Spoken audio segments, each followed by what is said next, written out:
Bueno, a ver si tenemos micrófono y todo. Sí.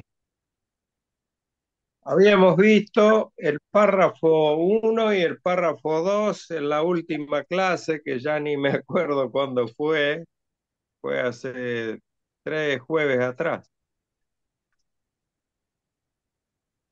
Y en el párrafo último que vimos, el párrafo 2, habíamos hablado de el Salmo 19, habíamos hablado de la referencia de Pablo que hacía a Romanos 1 del 18 en adelante, que habla de las excusas que ponen los hombres para negar a Dios, el conocimiento de Dios, a pesar de que les es manifiesto por las obras de la naturaleza, lo que evidenciaba, dijimos, la dureza del corazón del hombre. Y después habíamos leído también que al hombre natural, el Dios de este siglo, ese Dios con minúscula, le había cegado el entendimiento para que no le resplandezca la luz del Evangelio, según a los Corintios 4:4. Y también habíamos hecho referencia primero a los Corintios 2:14, que ustedes lo pueden ver ahí en su Biblia, que habla y dice de que para el hombre natural las cosas espirituales son locura y no las puede entender, porque se han de discernir espiritualmente y el hombre natural sabemos cómo está espiritualmente, está muerto en delitos y pecados, así que el hombre natural no puede discernir nada espiritual, nada espiritual. Con eso como previo, entramos al párrafo 3 de la declaración de fe. Esta declaración, este capítulo 20, tiene 4 párrafos solamente en el capítulo 20 y vamos a leer el párrafo 3 que dice así: la revelación del Evangelio a los pecadores, hecha en diversos tiempos y distintos lugares, con el agregado de promesas y preceptos para la obediencia que éste requiere de las naciones y personas a quienes es concedida, es sólo por la voluntad soberana y el beneplácito de Dios, no apropiándosela en virtud de promesa alguna, no obteniéndose por un buen uso de las capacidades naturales de los hombres, ni en virtud de la luz común recibida aparte de él, lo cual nadie hizo jamás ni puede hacer. Por lo tanto, en todas las épocas, la predicación del Evangelio ha sido concedida a personas y naciones en su extensión o restricción, con gran variedad según el consejo de la voluntad de Dios. Esto rebosa de soberanía de Dios, porque dice que es concedido el Evangelio solo por la voluntad soberana y beneplácito de Dios. Tampoco se la puede apropiar el hombre por su propia bondad o supuesta bondad que pueda tener, ni alguna virtud o luz recibida aparte de la de Dios, lo cual deja muy mal parado el concepto del libre albedrío que algunas congregaciones sostienen y defienden. Ya lo vamos a ver. Entonces podemos decir que el Evangelio de Salvación ya estaba revelado, como vimos desde Génesis 3:15. De ahí en adelante, en muchos lugares del Antiguo Testamento, lo que Jesús llamó la ley y los profetas, como él definía el Antiguo Testamento, el Antiguo Pacto, o la ley y los escritos, que era otra manera que Jesús tenía de referirse al Antiguo Testamento. Vimos antes que fue presentado este evangelio a Abraham, cuando todavía Abraham era Abraham sin H, y él creyó y fue justificado. Lo podemos leer en Génesis 15:6 para su referencia. Luego, en Hechos 3:21, Pedro también hace una afirmación cuando predica a Cristo y dice que el Evangelio estaba realmente contenido en la palabra de los mensajes de todos los profetas. Dice Pedro que todos hablaron, lo leemos en Hechos 3:21, de los tiempos de la restauración de todas las cosas, de que habló Dios por boca de sus santos profetas que han sido desde tiempo antiguo. O sea que nadie tiene excusa para negar haber escuchado alguna vez el Evangelio, porque el Evangelio está profetizado desde los tiempos, valga la redundancia, de los profetas. Es más, desde Génesis 3:15 en adelante, si nosotros nos vamos a Génesis 4:26, donde está la genealogía de la genealogía de Adán y Eva, dice que Adán tuvo a Enos y Enos engendró a Enos y Enos engendró a Jared. A ver, voy a buscar en la Biblia para leerlo bien, para que ustedes tengan una referencia más.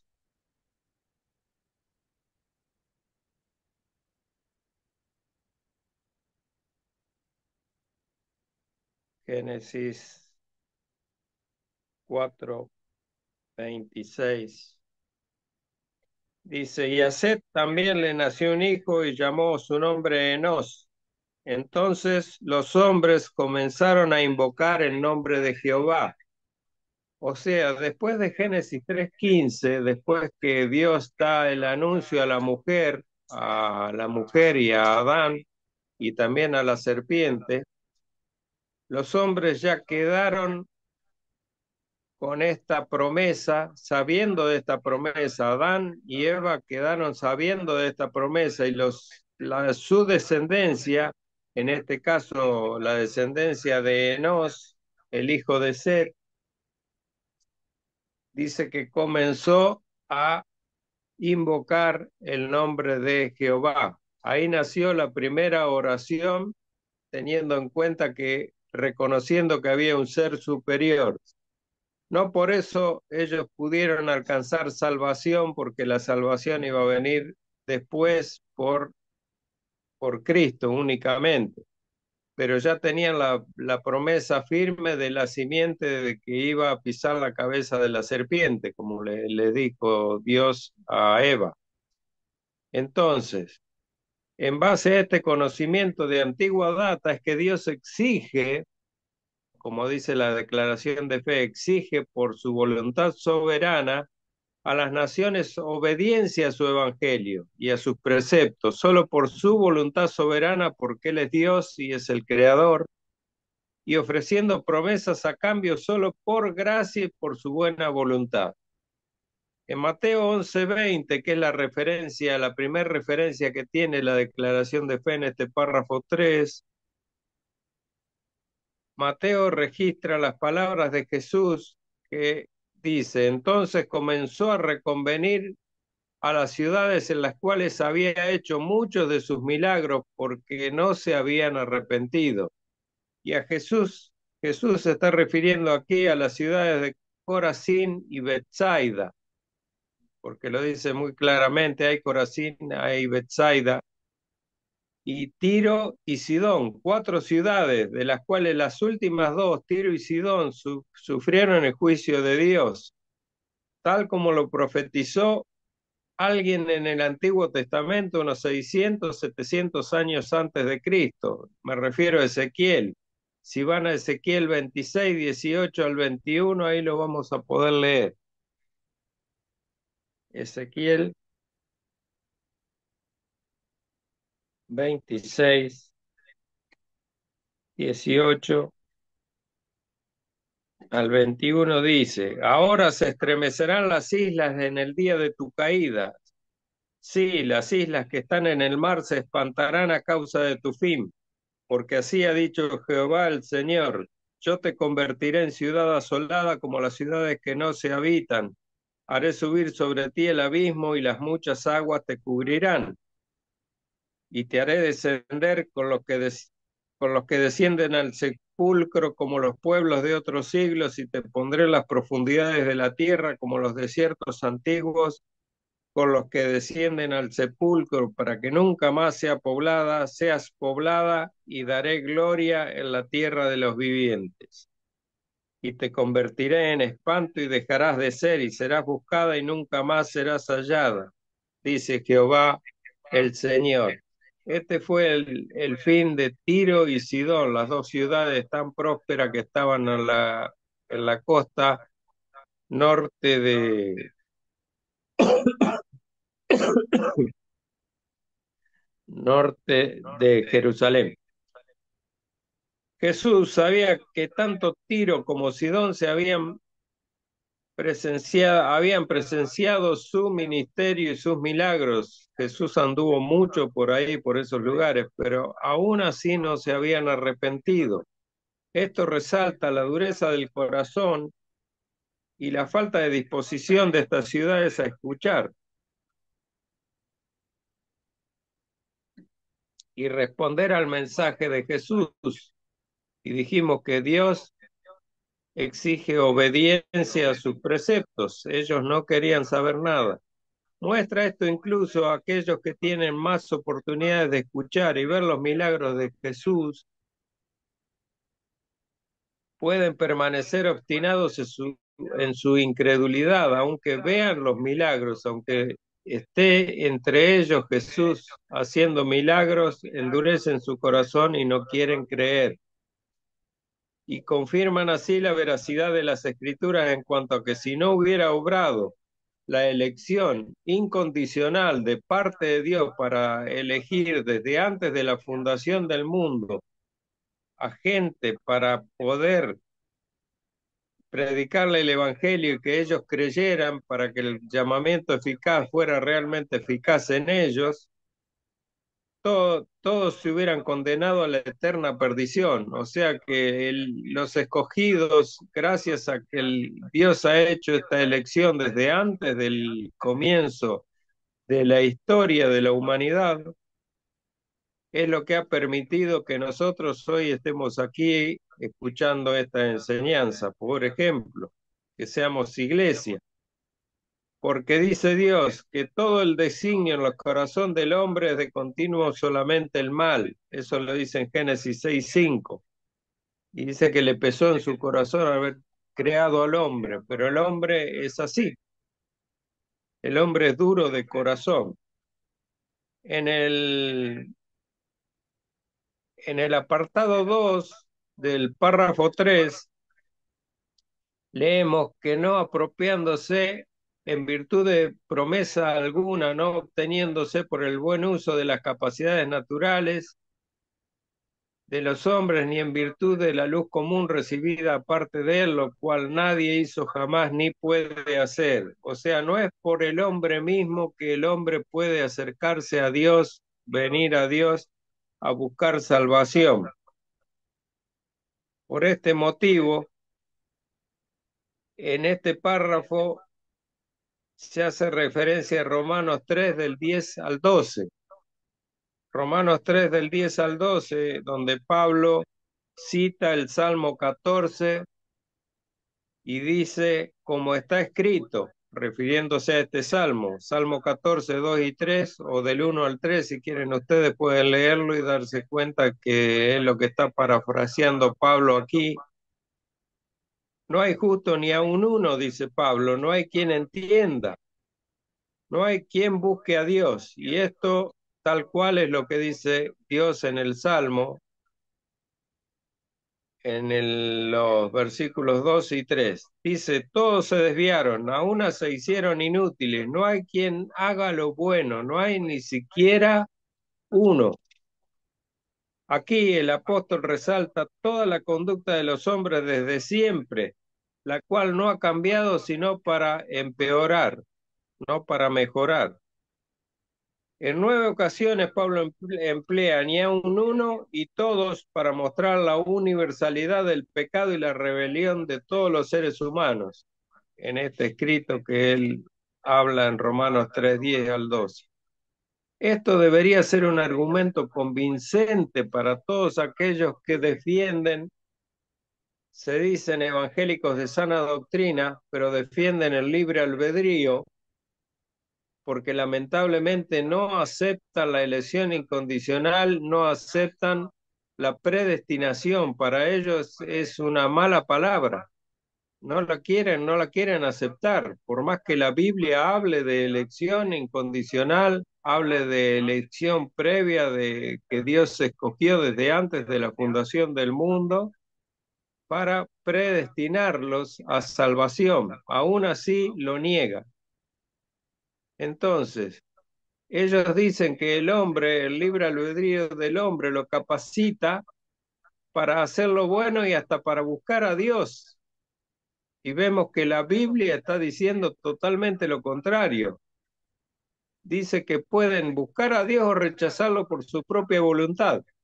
Ni una cosa ni la otra. Cuando Dios llama a salvación, llama a salvación. Y ya lo vamos a ver a esto. Tam- También podemos decir que la doctrina esta es una doctrina que nació con Pelagio, después la adoptó Arminio en parte, aunque se quiso despegar de Pelagio porque Pelagio fue declarado hereje, pero sin embargo siguieron sosteniendo el libre albedrío y defendiéndolo, y la declaración del Sínodo de Dort de 1618 declaró a este pensamiento como herejía. El libre albedrío no existe en el hombre. El único albedrío que tiene el hombre o capacidad de hacer su voluntad está totalmente condicionada a su naturaleza. Sabemos que la naturaleza humana está sometida totalmente al pecado. Entonces el hombre es pecador y lo único que puede hacer es pecado, no puede hacer otra cosa. No puede buscar a Dios, no puede elegir por Dios. Y si Dios lo llama porque ha sido un escogido, no puede negarse, porque el llamamiento es un llamamiento que nosotros llamamos que es irresistible, una gracia irresistible la que Dios vuelca en el llamado a salvación en aquellos escogidos.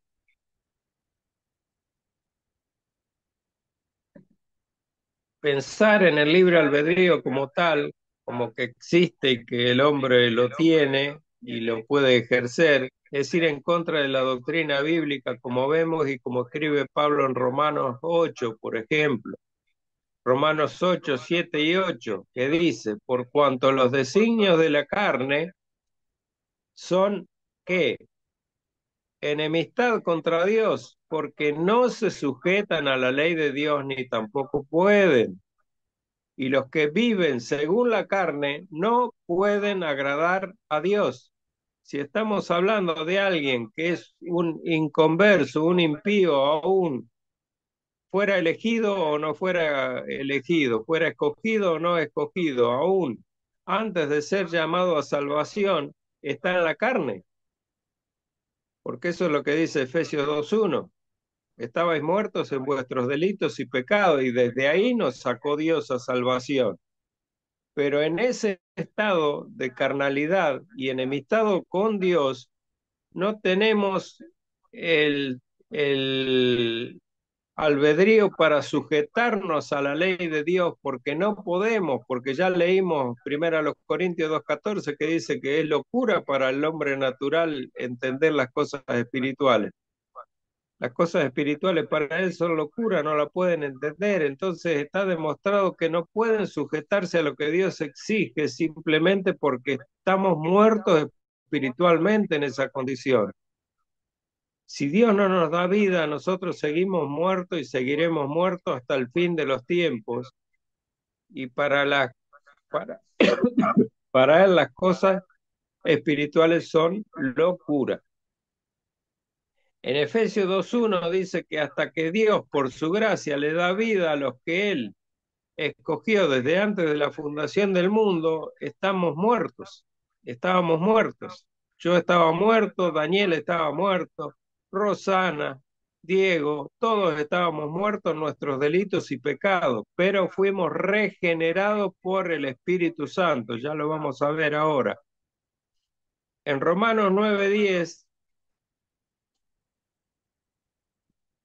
al 16 vamos a leer porque es una hermosa porción de la palabra donde el defensor de el libre albedrío no tiene más argumentos, se queda totalmente sin argumentos porque se explaya Pablo en expresar lo que es la total y absoluta soberanía de Dios respecto a la elección. Y dice Pablo, Romanos 9:10, y no solo esto, sino también cuando Rebeca concibió de uno, de Isaac nuestro padre, pues no habían aún nacido, ni habían hecho aún ni bien ni mal, para que el propósito de Dios conforme a la elección permaneciese, no por las obras, sino por el que llama, se le dijo, el mayor servirá al menor. Como está escrito, a Jacob amé, mas a Esaú aborrecí.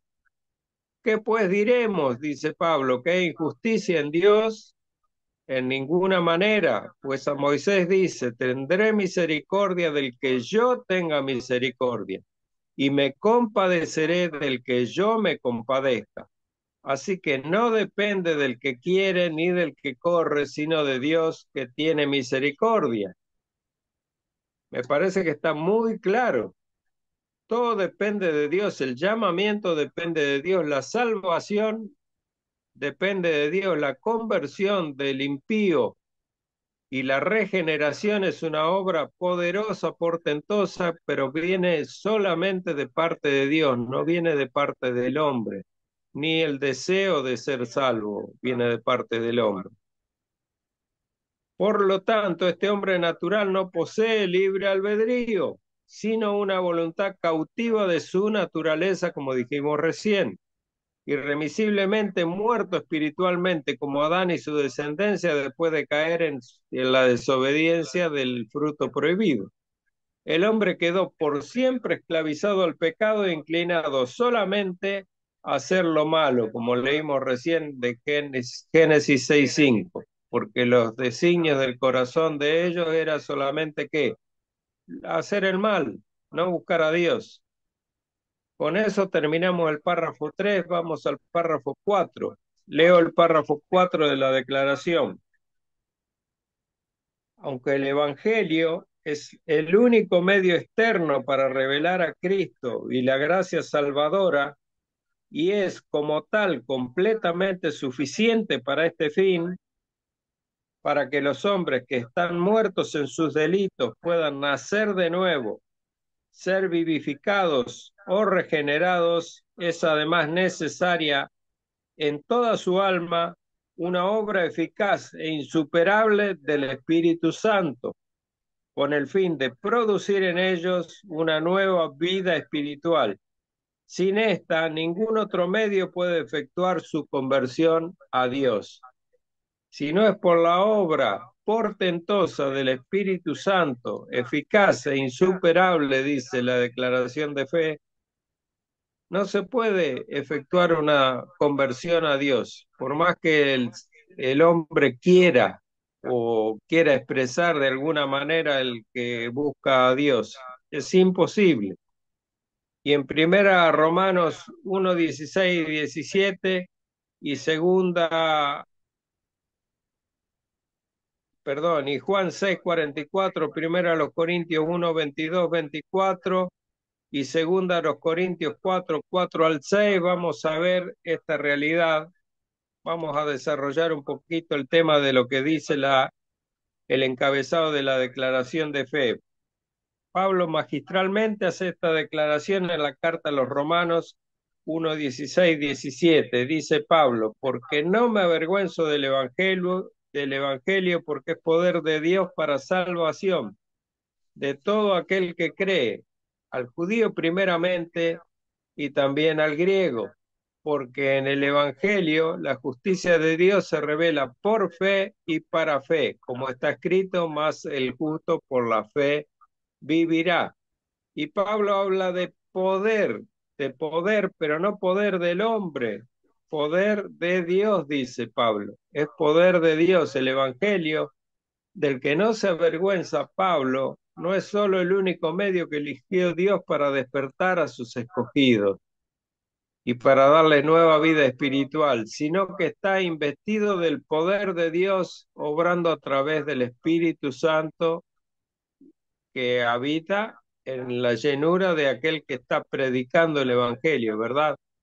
Esto está claramente revelado por el Señor mismo en Hechos 1:8. En Hechos 1:8, el Señor les decía a sus discípulos antes de su ascensión que esperaran en Jerusalén hasta que fueran investidos de poder, y dice en Hechos 1:8, pero recibiréis poder cuando haya venido sobre vosotros el Espíritu Santo. Y entonces sí me seréis testigos en Jerusalén, en toda Judea, en Samaria y hasta lo último de la tierra. ¿Por qué? Porque necesitaban ir investidos de algún poder, no por el poder propio de la persona o del poder del convencimiento del habla humana, se iban a convertir. Por eso es que Pablo dice que es poder de Dios, porque como dice el mismo Señor antes de ascender y comisionar a sus discípulos, en Mateo 28, dice, toda potestad, no un poco, no algo, me es dado en el cielo y en la tierra. Por tanto, id y haced discípulos a todas las naciones, bautizándolos en el nombre del Padre y del Hijo y del Espíritu Santo. Es decir, que cuando vamos en el nombre del Señor, llenos del Espíritu Santo, a predicar el Evangelio, vamos comisionados con toda autoridad por el mismo Señor Jesucristo. No vamos solos, con el poder del Espíritu Santo, además, para resucitar muertos. Y a eso vamos, hermanos, a resucitar muertos. Muertos espirituales, claro está. Y continúa Pablo en Romanos 1:16-17, que este evangelio es para todos, sin distinción de lengua, pueblo o nacionalidad. Y esto de sin distinción es así, no sin excepción, no es para todos el evangelio, es sin distinción de raza, pueblo o lengua o nación. El único requisito que debe tener la persona para poder escuchar el Evangelio y para poder ser regenerado, convertirse a Cristo, es que sea un escogido del Señor. Ya lo vamos a ver. Como dijimos, el hombre natural que está muerto en sus delitos y pecados necesita escuchar el Evangelio para ser regenerado. Estos escogidos, en el caso de los escogidos, pueden responder positivamente al llamado del Espíritu Santo, al llamado del Señor a salvación, como resultó con Lázaro, que después de 4 días de muerto, que ya decían que día, estaba podridito Lázaro, pero escuchó la voz del Señor y se levantó, obedeció y salió. Lázaro, ven fuera, le dijo el Señor, y él salió. Entonces, así obra en nosotros la regeneración por el Espíritu Santo. Yo, por ejemplo, estaba bastante más pasadito que Lázaro, ya tenía más de 40 años de muerto espiritual. Sin embargo, escuché la voz y vine a salvación. Así obra en nosotros esta regeneración por el Espíritu Santo, como podemos leer en Juan 3. El Señor hablando a Nicodemo dice, respondió Jesús y le dijo, de cierto te digo que el que no naciere de nuevo no puede ver el reino de Dios. Nicodemo le dijo, ¿cómo puede un hombre nacer siendo viejo? ¿Puede acaso entrar por segunda vez en el vientre de su madre y nacer? Respondió Jesús, de cierto te digo que el que no naciere de agua y del Espíritu no puede entrar en el reino de Dios. Lo que es nacido de la carne, carne es. Lo que es nacido del Espíritu, Espíritu es. No te maravilles de que te dije, os es necesario nacer de nuevo. Y luego le dice, ¿eres tú maestro de Israel y no sabes esto? Ahora, ¿por qué le dice eso Jesús? eres tú maestro de Israel, porque él tenía sacaba toda la chapa de maestro de Israel, un gran rabino era Nicodemo, porque Jesús se refiere a la profecía del Antiguo Testamento que Nicodemo tenía que sí o sí conocer como maestro de Israel. La promesa está en Ezequiel 36, 25 al 27. Búsquenlo y léanlo conmigo. Dice Ezequiel 36, 25 al 27.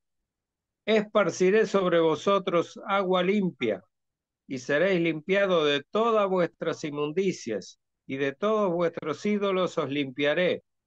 Os daré corazón nuevo, y pondré espíritu nuevo dentro de vosotros, y quitaré de vuestra carne el corazón de piedra, y os daré un corazón de carne, y pondré dentro de vosotros mi espíritu, y haré que andéis en mis estatutos, y guardéis mis preceptos, y los pongáis por obra.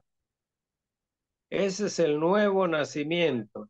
Ese es el anuncio del nuevo pacto ya en los tiempos de Ezequiel.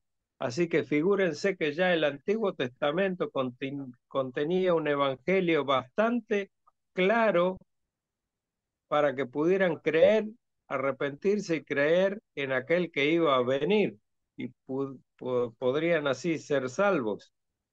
En esta nueva vida espiritual engendrada ahora en el creyente, es comunicada solamente a aquellos escogidos desde la eternidad pasada, no a todos, sin excepción, como decíamos hoy. Por eso la referencia bíblica acá, en la declaración de fe, apunta y tiene como referente Juan 6:44. ¿Qué dice Juan 6:44?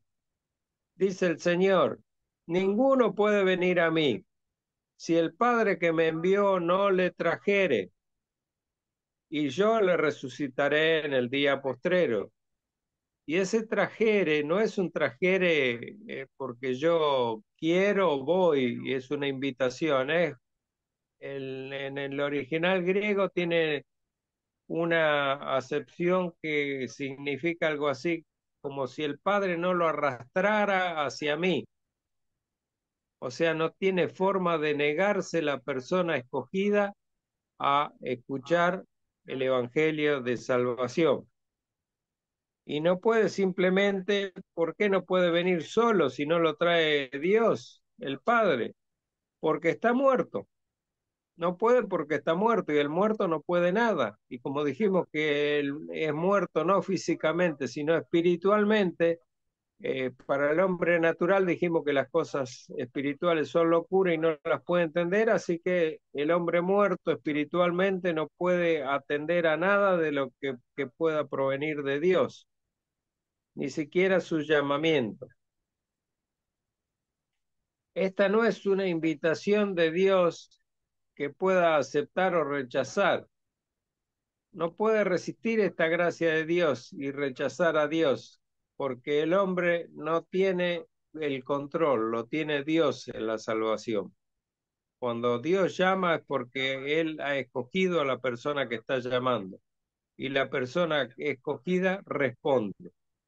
El convencimiento por el Espíritu Santo a través del Evangelio es necesario para alcanzar salvación y no solo actúa en los que Dios elige y solo actúa en los que Dios elige soberanamente, perdón, como venimos viendo, porque el hombre natural solamente busca excusas para justificar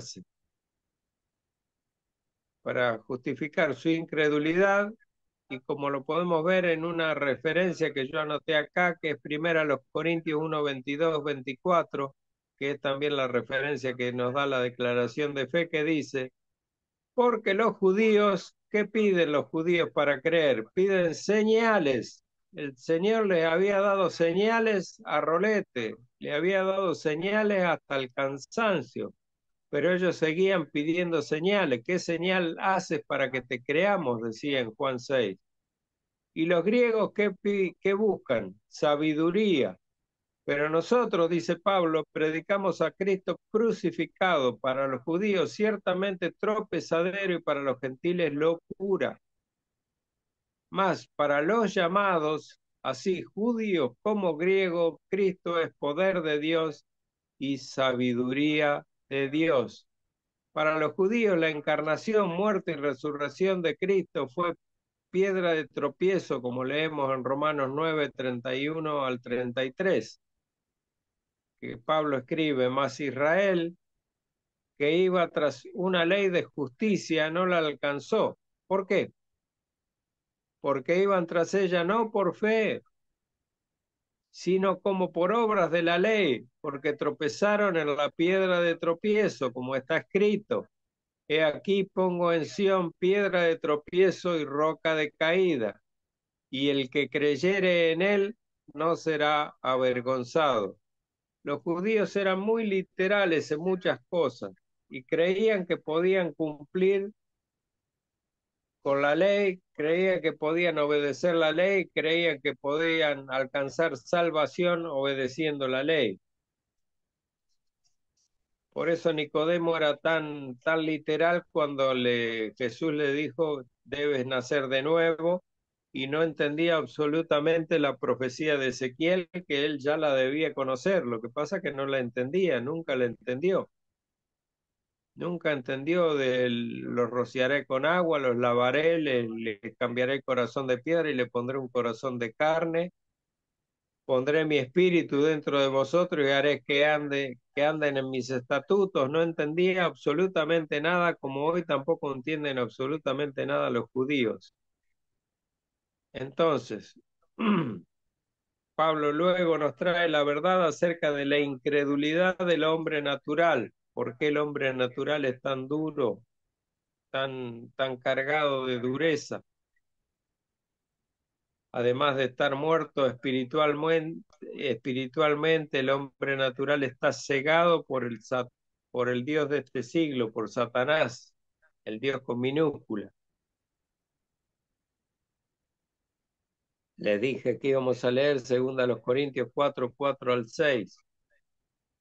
Dice, en los cuales el Dios de este siglo cegó el entendimiento de los incrédulos para que no les resplandezca la luz del Evangelio de la gloria de Cristo, el cual es la imagen de Dios, porque Dios que mandó que de las tinieblas resplandeciese la luz, es el que resplandeció en nuestros corazones para iluminación del conocimiento de la gloria de Dios en la faz de Jesucristo. Y acá nos tenemos que ir necesariamente a una conclusión,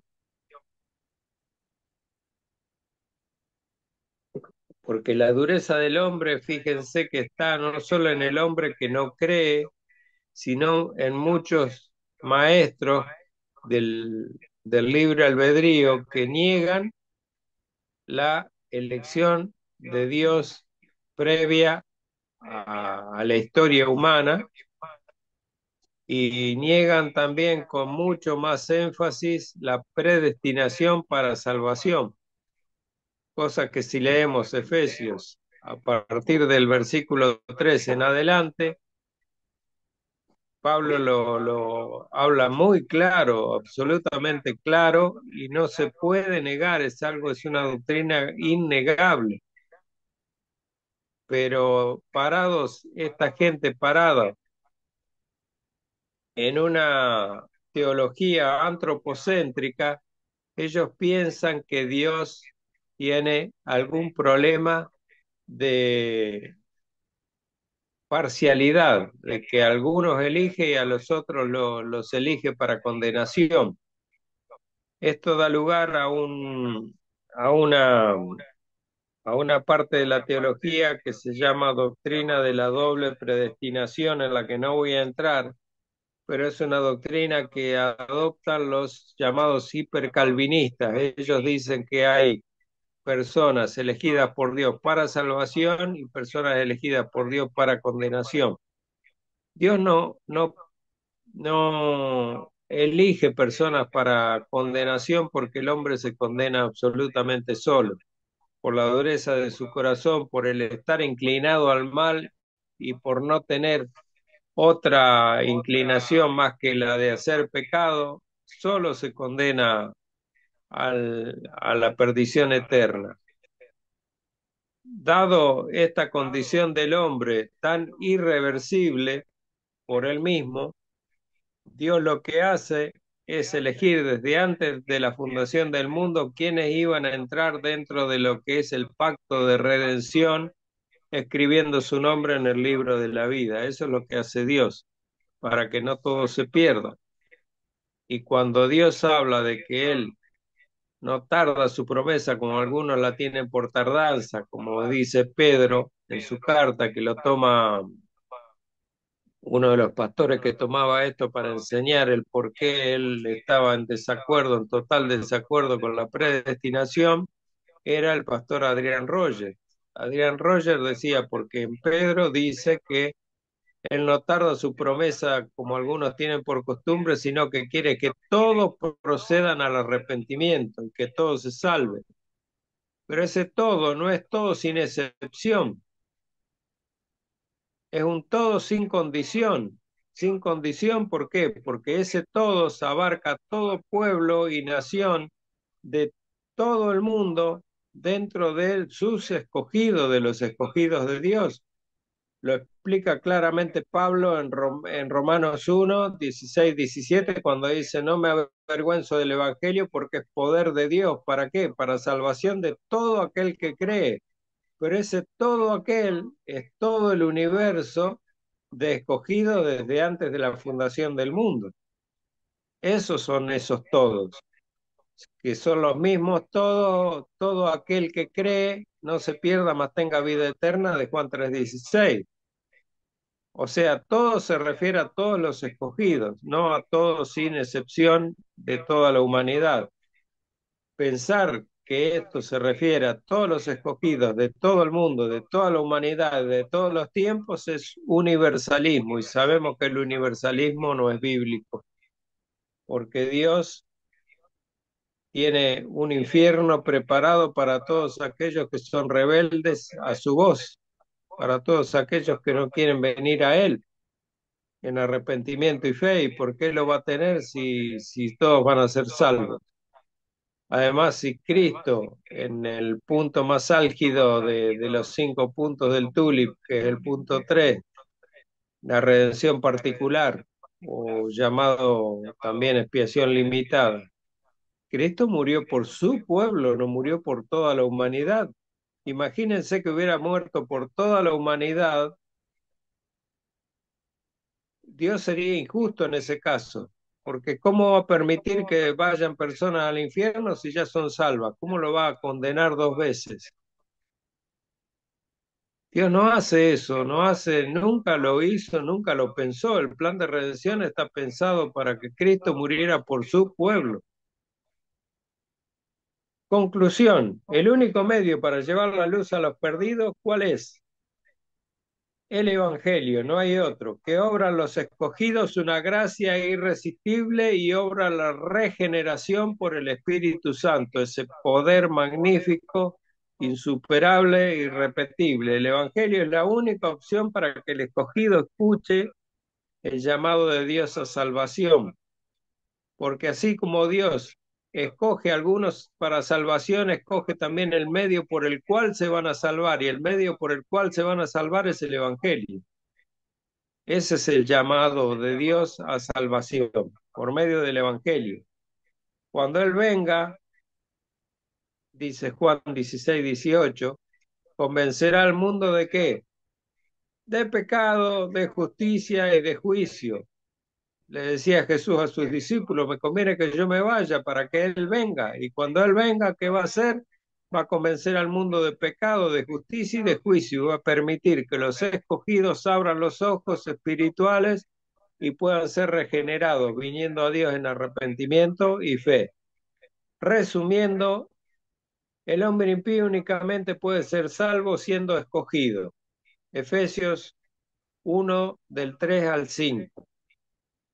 Al escuchar el Evangelio por el llamado y creer en la obra completa de Cristo en su favor, es llevado a la salvación por Dios.